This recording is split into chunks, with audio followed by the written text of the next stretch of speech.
Eu cumprimento aos queridos e amados irmãos com a paz do Senhor.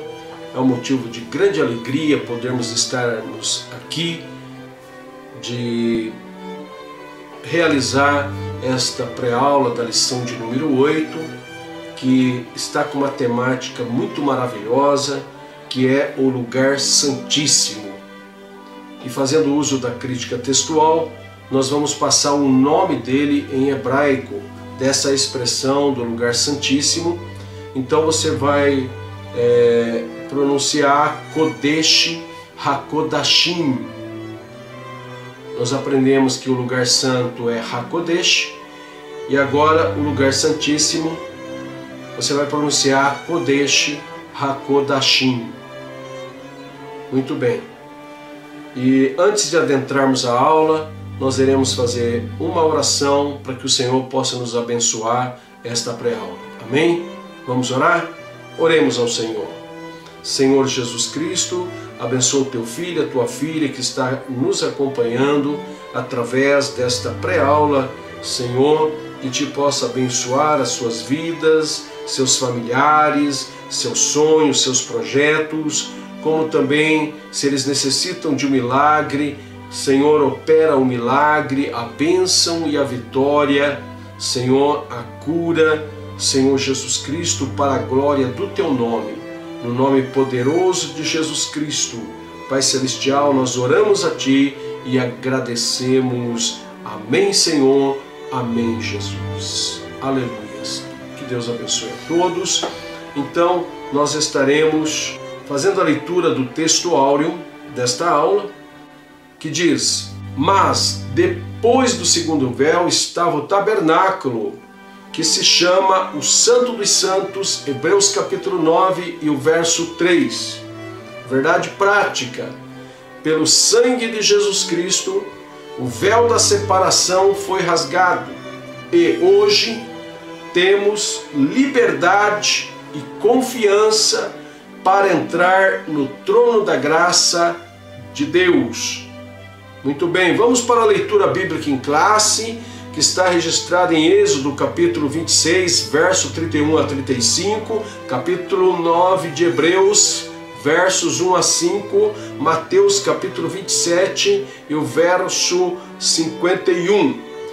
Êxodo capítulo 26, verso 31 a 34 diz: depois farás um véu de pano azul e púrpura e carmesim e linho fino torcido, com querubins de obra-prima se fará, e o porás sobre 4 colunas de madeira de cetim cobertas de ouro, sobre 4 bases de prata. Seus colchetes serão de ouro. Pendurarás o véu debaixo dos colchetes e meterás a arca do testemunho ali dentro do véu. E este véu vos fará separação entre o santuário e o lugar santíssimo. E porás a coberta do propiciatório sobre a arca do testemunho no lugar santíssimo.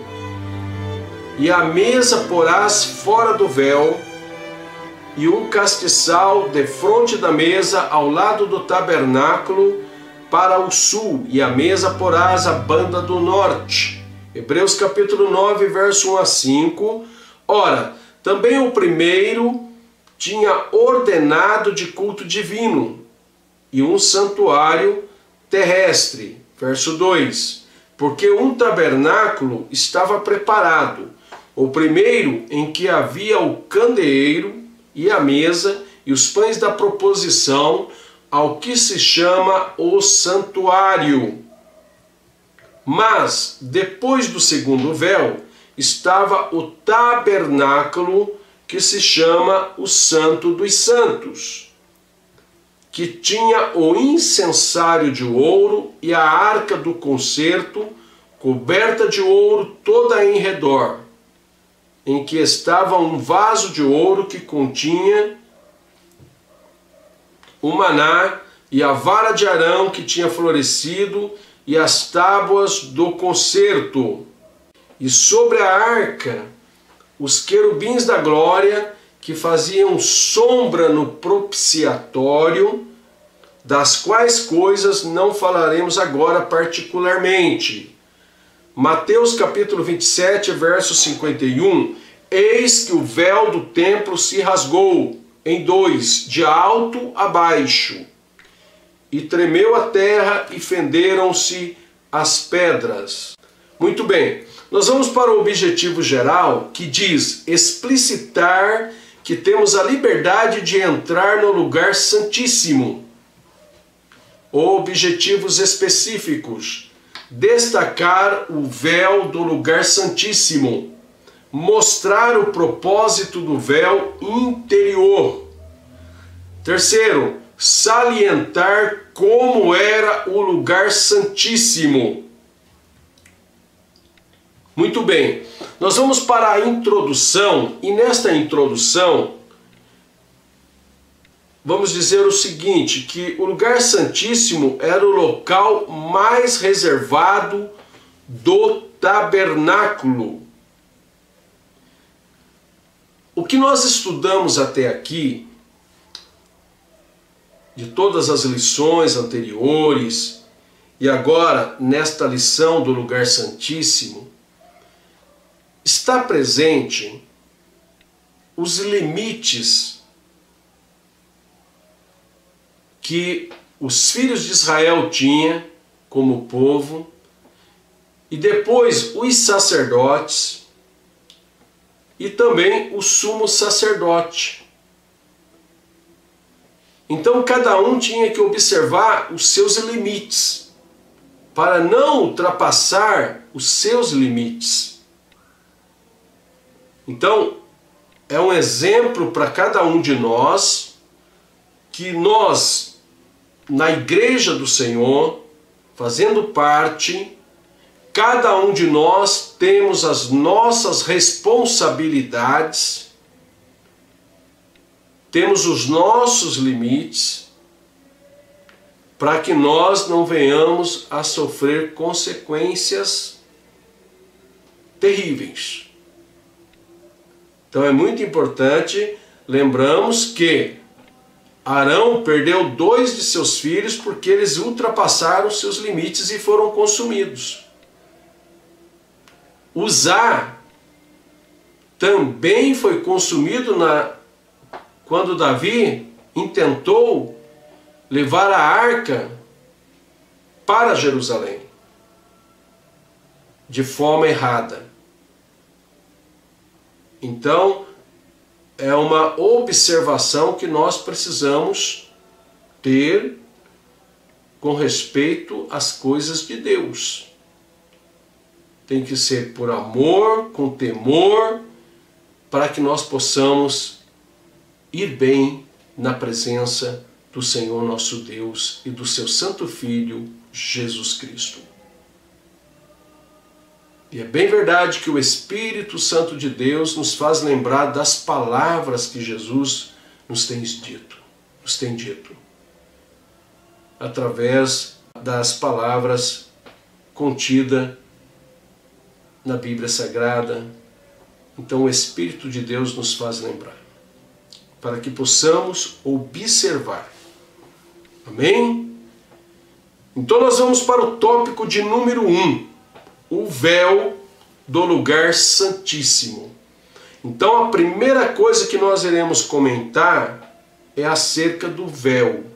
O item de número 1 diz: o véu como barreira ao livre acesso à presença de Deus.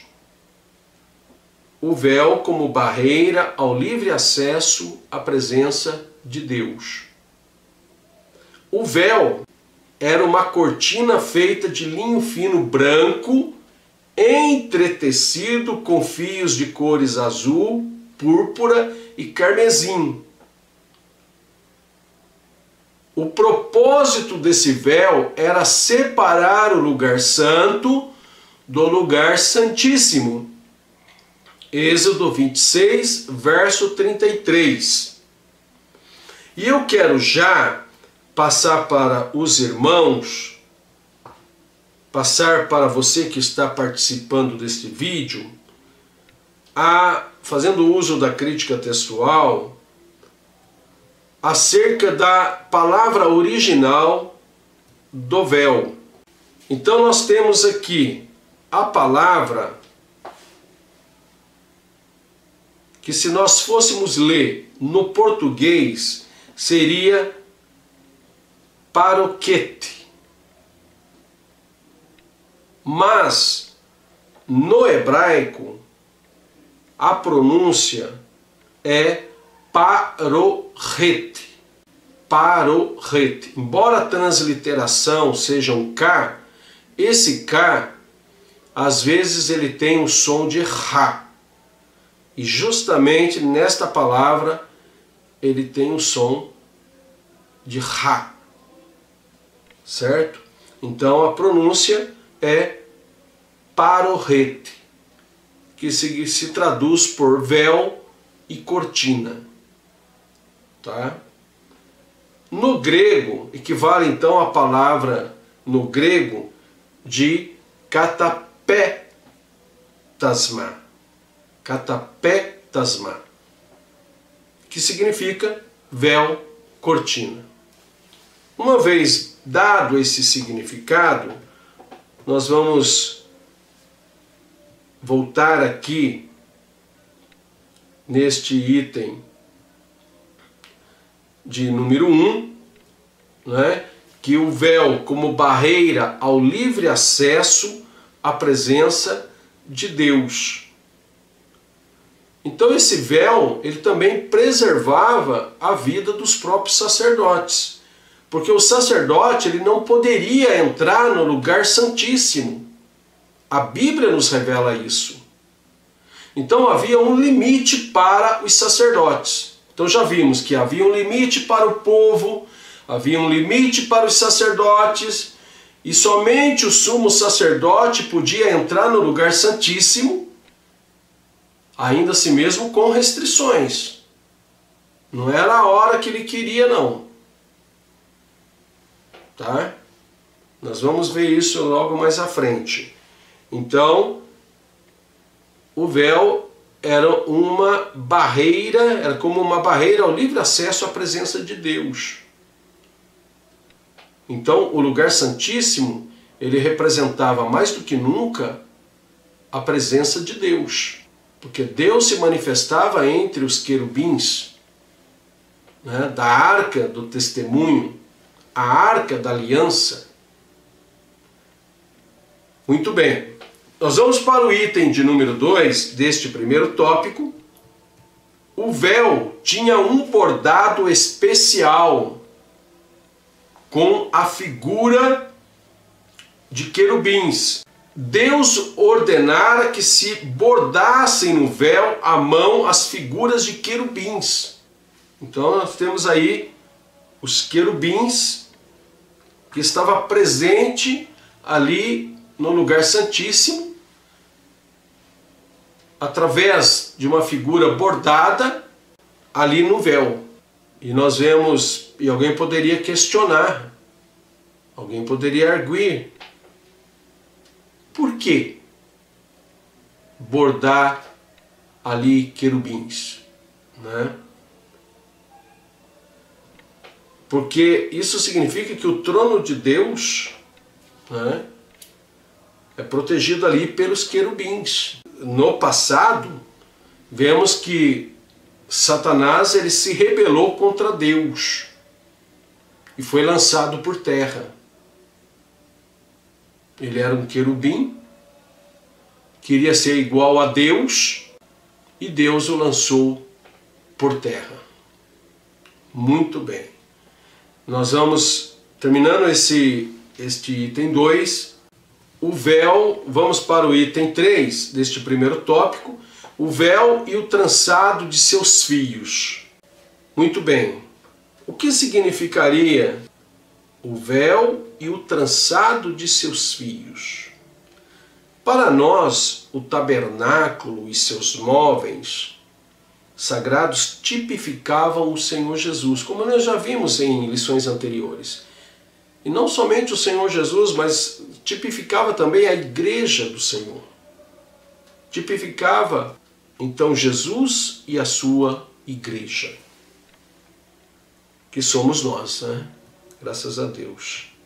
Os tecidos que constituíam o véu que demarcava o lugar santo e o santíssimo é símbolo do caráter santo e pleno de nosso Senhor.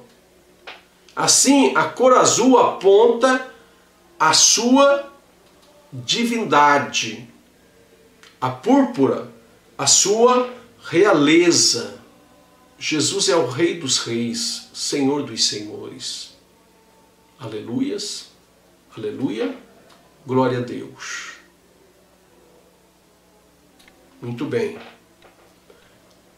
A branca para a sua santidade. O carmesim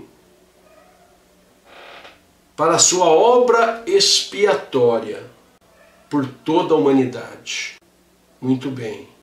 É muito bom nós falarmos dessas cores novamente, das cores das cortinas ali presentes no tabernáculo, porque tem a sua simbologia e é muito importante nós revivermos isso. E é importante ressaltarmos que o autor da Epístola aos Hebreus, no capítulo 10, versos 19 e 20, que diz assim: tendo, pois, irmãos, ousadia para entrar no santuário, pelo sangue de Jesus, pelo novo e vivo caminho que ele nos consagrou, pelo véu, isto é, pela sua carne. Então veja bem que ele está aqui, olha, nos revelando que Jesus, que ele nos consagrou pelo véu. E o que é esse véu? O que tipificava esse véu? Olha só o que ele nos revela, o autor aos Hebreus. Isto é, pela sua carne. Aleluias. E ele entregou a sua carne por nós na cruz do Calvário. Muito bem. Nós vamos para o tópico de número 2, o propósito do véu interior. Então nós já vimos o nome véu no original hebraico, não é? Assim como o lugar santíssimo. E ora, ninguém podia ver a Deus e continuar vivo. Ninguém.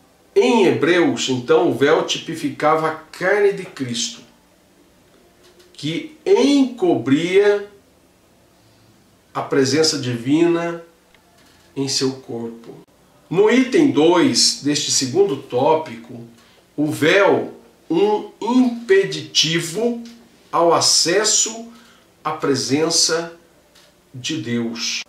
Então, somente o sumo sacerdote ele podia entrar ali. Isso nos dá lições preciosas, irmãos.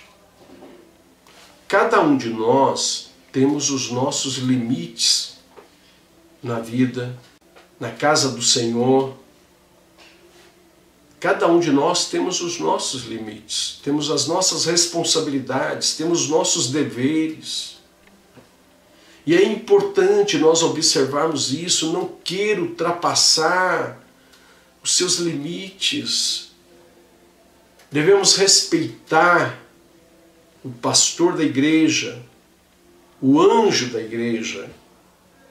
Apocalipse, no seu capítulo 2, ele fala sobre as 7 igrejas da Ásia.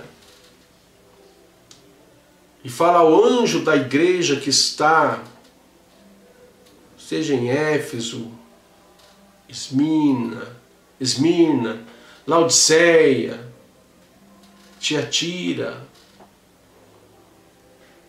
e as demais.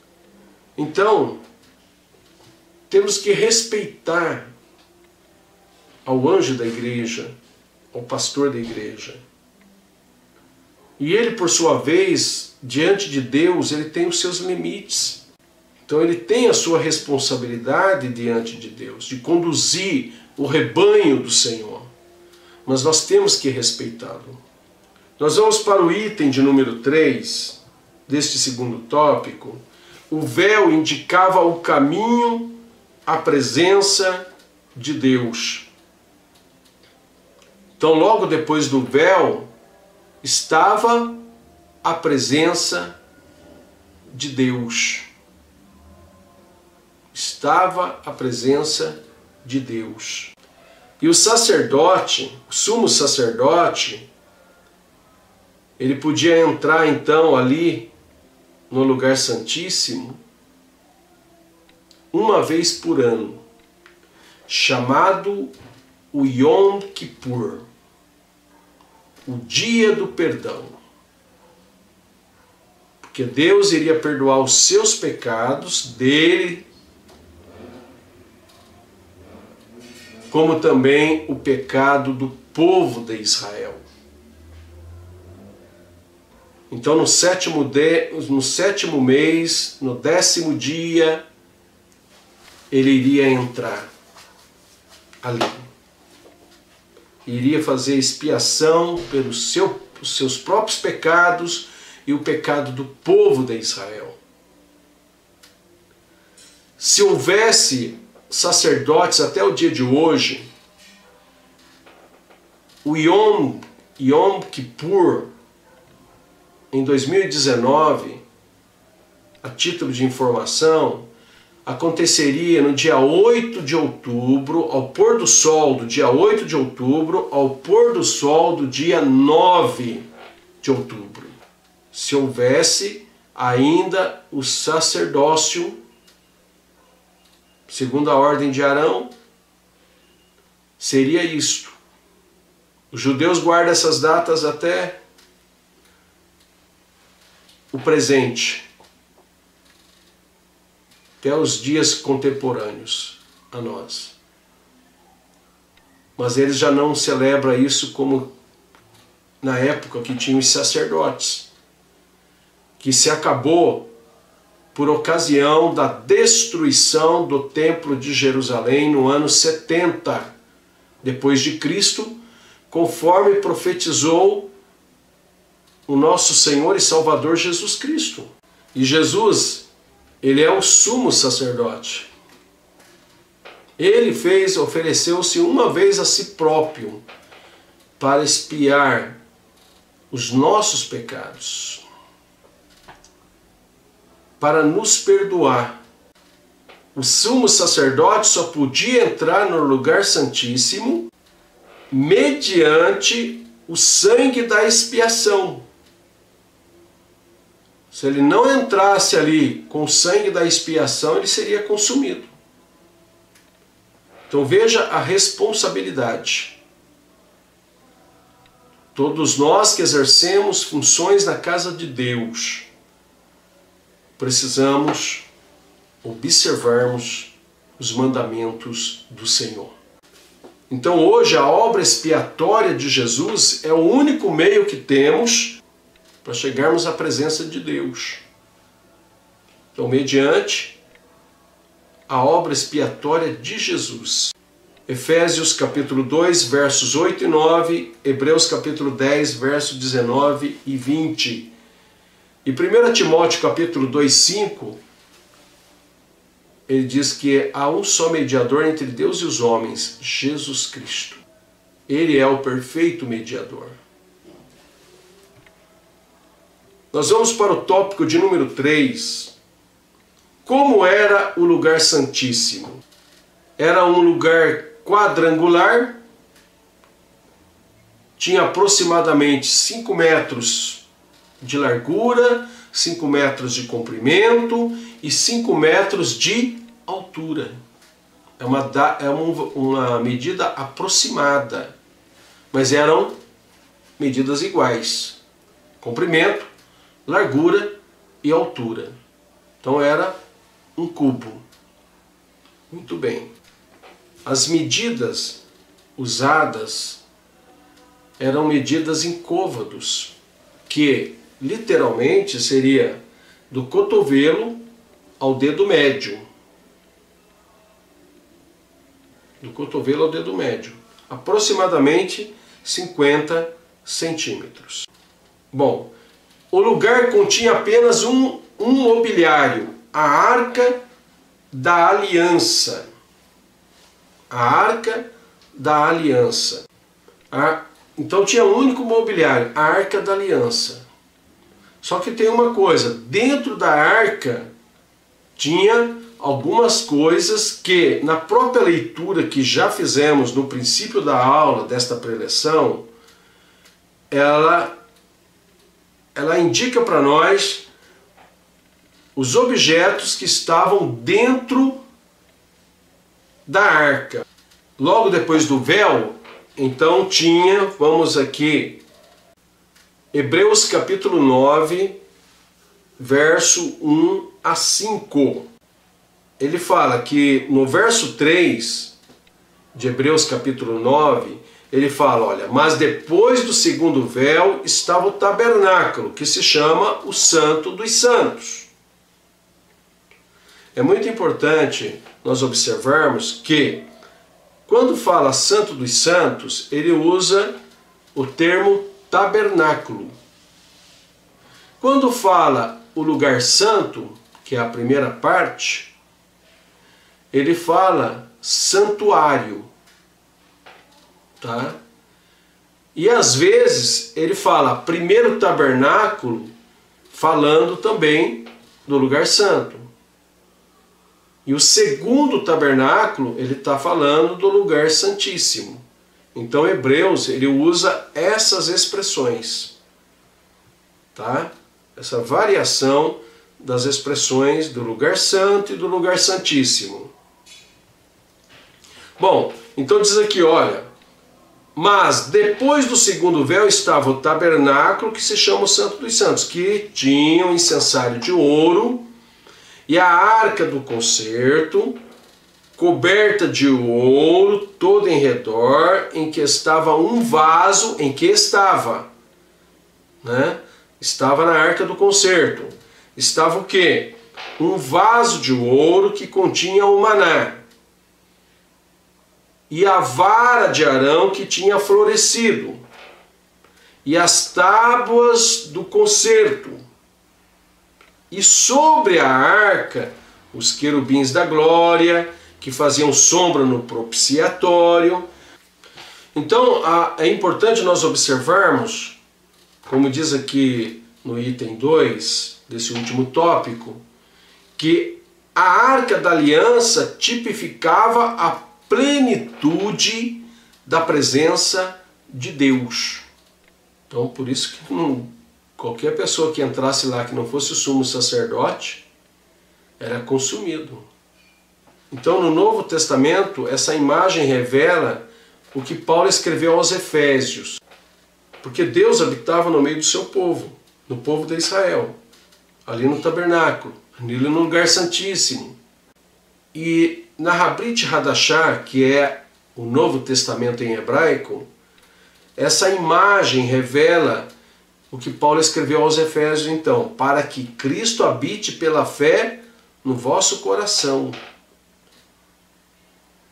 a fim de, estando arraigados e fundados em amor, poderdes perfeitamente compreender com todos os santos qual seja a largura e o comprimento e a altura e a profundidade, e conhecer o amor de Cristo que excede todo entendimento, para que sejais cheios de toda a plenitude de Deus. Efésios capítulo 3, verso 17 a 19.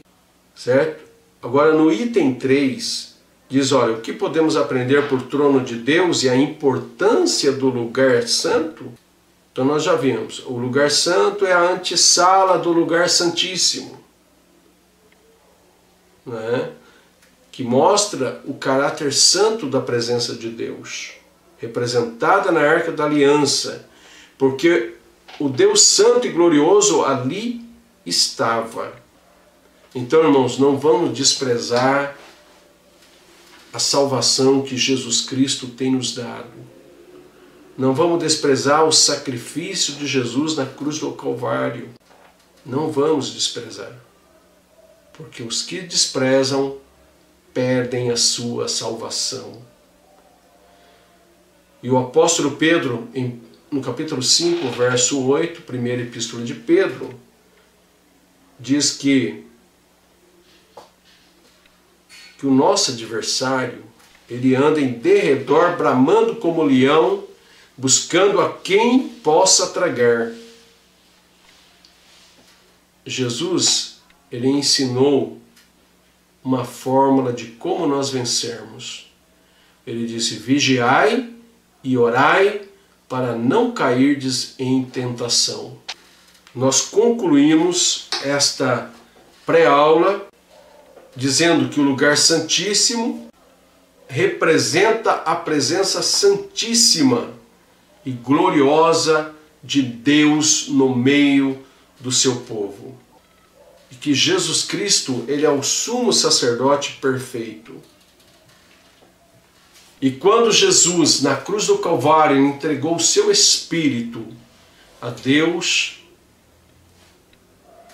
o véu do templo se rasgou, de alto a baixo.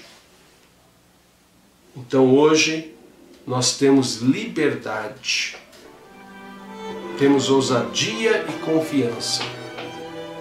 Jesus foi o sumo sacerdote perfeito. Que maravilha, né, irmãos? A gente pode dobrar o nosso joelho em nosso lar, em nossa casa, na casa do Senhor, orarmos ao Senhor e nós sentirmos a presença do Senhor nosso Deus. Porque nós entramos no lugar santíssimo.